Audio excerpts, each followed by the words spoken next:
আমার হাতে এখন যে ডিভাইসটি দেখছেন এটি হচ্ছে Redmi turbo 4 pro white colour addition. Redmi turbo 4 pro যতগুলো কালার আছে তার মাঝখানে সবথেকে চাহিদা সম্পূর্ণ ফোন হচ্ছে এই সাদা কালারটা। বর্তমান বাংলাদেশের বাজারে ফোনের দাম কিছুটা অস্থিতিশীল। আমাদের কাছ থেকে ভাইয়াটা এখন এই ফোনটি কিনে নিলেন, সাদা কালার ডিভাইস। তো এটা হচ্ছে 12 GB র্যাম 256 GB ভেরিয়েন্টের ফোন। বর্তমান বাংলাদেশের বাজারে ফোনের দাম কিছুটা অস্থিতিশীল। যাদের বাজেট হচ্ছে 35 থেকে 37 হাজার টাকা, তারা বর্তমানে এই ডিভাইসটি নিতে পারেন, চয়েসে রাখতে পারেন এবং গেমারদের জন্য আদর্শ একটি ডিভাইস। সাথে যারা মোটামুটি টাইপের ছবি তোলেন তাদের জন্য এই ডিভাইসটিও চলে। ক্যামেরাটাও ভালো আছে। আমি ভাইটার একটা ছবি নিয়ে নিলাম এখন।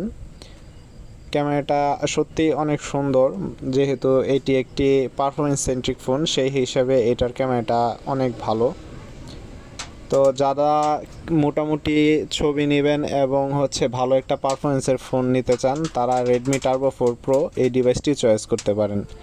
দারুণ একটি ডিল হবে আপনার জন্য। ধন্যবাদ।